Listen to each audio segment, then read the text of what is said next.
Nobody saw this coming. Just when everyone thought Cheslin Kolbe's role inside the Springbok setup was untouchable, new signals from inside the camp suggest something has shifted, and it's not small. Right now, the Springboks are in a delicate transition phase. The core of World Cup winners is still there, but the pressure to evolve tactically has never been higher. Rassie Erasmus is clearly preparing the team for what comes next, and when Rassie prepares, someone always feels the impact. This time, the spotlight has quietly moved toward Kolbe. Let's be very clear from the start. This is not a rumor without substance. Multiple recent decisions, patterns in squad rotation, and tactical experiments point to a reality fans are only starting to notice now. Kolbe is still a superstar, still one of the most dangerous players in world rugby, but his role is no longer being treated as automatic. Over the last matches and training windows, the Springboks game model has subtly changed. There is a heavier focus on aerial dominance, territorial pressure, and physical edge on the wings. This doesn't mean speed and magic are gone, but it does mean that pure flair alone is no longer enough. And that's exactly where the conversation around Kolbe becomes uncomfortable. Inside the coaching staff, the question being asked isn't, is Kolbe good enough? Everyone knows the answer to that. The real question is, does Kolbe still fit perfectly into the version of the Springboks Rassie is building right now? That question alone explains why fans suddenly feel tension, even if nothing has been officially said. Before we go any further, here's something important. If you support the Springboks and you want real insight, not recycled headlines, this is exactly why you should subscribe right now. This channel doesn't wait for announcements. It explains the moves before they explode. And trust me, what's coming later in this video is the reason thousands of fans will wish they stayed until the end. Back to Kolbe. Statistically, nothing looks wrong. His work rate is still high, his attacking efficiency remains elite, and defenders still fear him. But rugby decisions at this level are no longer about stats alone. They're about balance, structure, and what you give away defensively. Kolbe's size, which once made him an advantage through agility and unpredictability, is now being weighed differently in high-pressure matches against teams like Ireland, France, and New Zealand. These teams are targeting edges more aggressively than ever. And Rassie sees that before anyone else. That's why recent selections, positional experiments, and even bench compositions matter more than fans realize. They are signals, not accidents. And here's the concrete part many viewers say they don't get enough of, so let's be direct. Cheslin Kolbe is not being dropped, but his role is being questioned, tested, and potentially reshaped. And that only happens when a coach is considering big tactical evolution. This is not panic. This is preparation. What happens next will determine whether Kolbe adapts into an even more dangerous weapon, or whether the Springboks start redefining how they hurt opponents out wide. And the most shocking part? The real reason behind this shift has nothing to do with Kolbe alone. It's about a decision Rassie Erasmus made behind closed doors, involving the team's future shape. That's where things truly get explosive. Stay with me, because what comes next explains why this moment could change Kolbe's Springboks legacy forever. What Cheslin Kolbe represents right now inside the Springboks goes far beyond speed, highlights, or social media clips. At this exact moment, Kolbe has quietly become one of the most strategically sensitive players in Rassie Erasmus' entire setup. And that's where things start to get uncomfortable. Here's the concrete reality. Kolbe is no longer judged only by what he does with the ball in open space. In the current Springbok system, he's being evaluated on defensive positioning, aerial contests, kick chase discipline, and tactical obedience. That's a major shift, and it explains why recent decisions around him have sparked so much debate behind the scenes.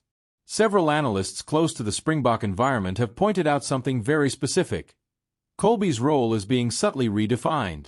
Not removed. Not downgraded. But reshaped. And that reshaping creates tension, because Kolbe is a game-breaker who thrives on freedom, while the current Springbok blueprint demands absolute structure. This is where fans started noticing the signs. Fewer touches in certain matches. Less license to roam. More responsibility without the ball. These aren't coincidences. They're signals. Signals that Rassi is testing whether Kolbe can dominate within a system, not just explode outside of it. Inside the group, this has created mixed reactions. Some players see Kolbe as untouchable, the man who can change a match in one moment. Others understand that no one, absolutely no one, is bigger than the plan. And Rassi Erasmus has built his legacy on that exact principle. Media reaction hasn't helped either. Headlines questioning whether Kolbe is underused or restricted have only amplified the noise. But what most outlets miss is the real issue. This isn't about form. It's about fit. And fit is everything at the elite level. Here's the uncomfortable truth that few are willing to say out loud. If Kolbe fully adapts to this evolved role, he becomes even more dangerous. Not just flashy, but indispensable. If he doesn't, the Springboks still have alternatives that fit the system more naturally, even if they don't have his star power. And that's exactly why this situation matters so much more than people think. If you're still watching at this point, you're already ahead of most fans, because this is where the real Springbok conversations happen. This channel doesn't just react to headlines. It explains what they actually mean. That's why subscribing isn't about supporting a channel. It's about not missing the real story when it breaks. Because what comes next connects Kolbe directly to a much bigger move from Rassi Erasmus. And that's where everything escalates. What makes this moment even more intense is that Cheslin Kolbe is no longer just a spectacular winger.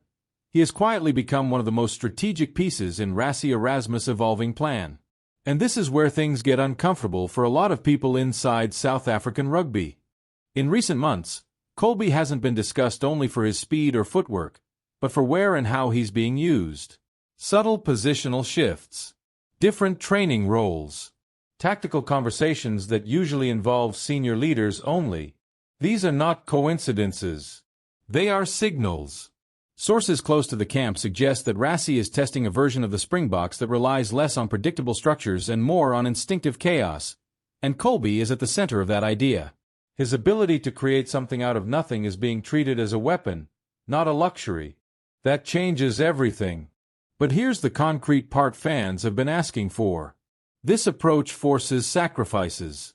If Kolbe becomes the trigger for broken play rugby, someone else has to give up control. Someone loses guaranteed minutes. Someone loses tactical priority.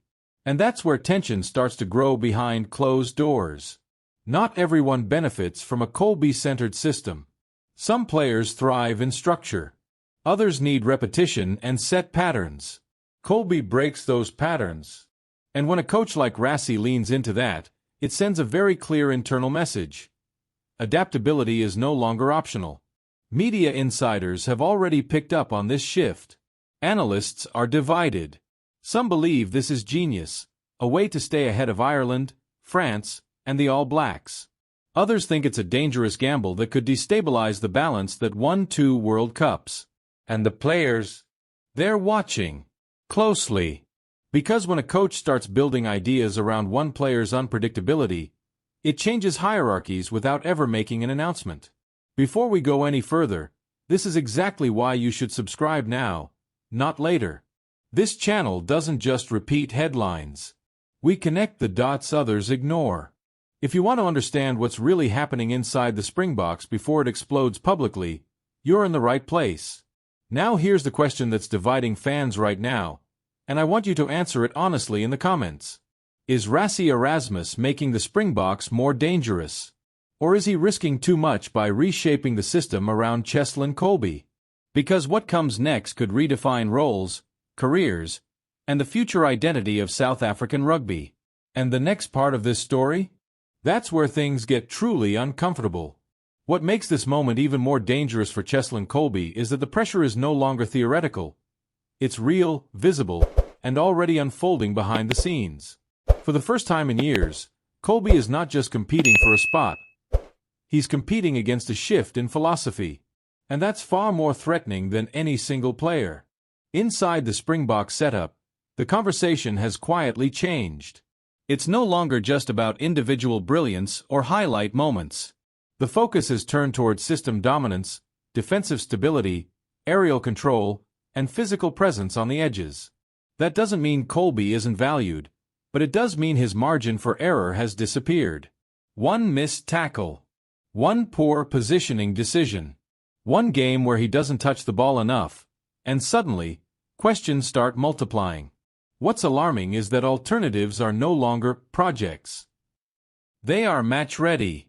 Players who don't have Kolbe's magic, but offer size, kicking reach, defensive reliability, and tactical obedience. In Rassie Erasmus' world, that matters. Especially when planning for opponents like Ireland and France, where aerial battles and defensive discipline decide matches more than flair. And this is where things get uncomfortable.